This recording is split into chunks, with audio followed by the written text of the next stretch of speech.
ఏపీలో వైసీపీ అధికారం కోల్పోవటం కాదు కానీ ఆ పార్టీని వరుసగా సమస్యలు ముసురుకుంటున్నాయి. వీటిలో ఎమ్మెల్సీ దువ్వాడ శ్రీనివాస్ వ్యవహారం కూడా ఒకటి. శ్రీకాకుళం జిల్లాకి చెందిన ఎమ్మెల్సీ దువ్వాడ శ్రీనివాస్ ఈసారి ఎన్నికల్లో టెక్కలి ఎమ్మెల్యేగా పోటీ చేసి ఓడిపోయారు.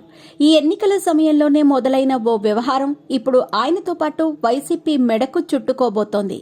తాజాగా ఆయన కుమార్తెలు రోడ్డుపైకి రావటమే ఇందుకు నిదర్శనం. వైసీపీ ఎమ్మెల్సీ దువ్వాడ శ్రీనివాస్ తన భార్య దువ్వాడ వాణితో కొంతకాలంగా దూరంగా ఉంటున్నారు. ఆయనకు 2 కుమార్తెలున్నారు. అయితే భార్య వాణికి దూరంగా ఉంటున్న దువ్వాడ శ్రీనివాస్ మరో మహిళతో కలిసి ఉంటున్నారు. అదే సమయంలో తండ్రిని కలిసేందుకు శ్రీనివాస్ కుమార్తెలు ఆ ఇంటికి వెళ్లారు. దీంతో వీరిని శ్రీనివాస్తో కలిసి ఉంటున్న మహిళ రానివ్వకుండా తలుపులు వేసి అడ్డుకుందని వారు ఆరోపిస్తున్నారు. మరోవైపు వైఎస్ఆర్సీపీ ఎమ్మెల్సీ దువ్వాడ శ్రీనివాస్ తాజాగా గన్ లైసెన్స్ కి దరఖాస్తు చేసుకున్నట్లు తెలుస్తోంది. తన దగ్గర గన్ ఉందని, దానికి లైసెన్స్ ఇవ్వాలని ఈ నెల 7న జిల్లా పోలీసుల్ని కలిసి దరఖాస్తు ఇచ్చారు.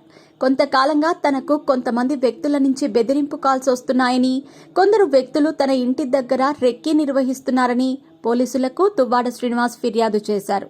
ఇందులో వాస్తవాలేంటని పోలీసులు ఆరా తీస్తున్నారు.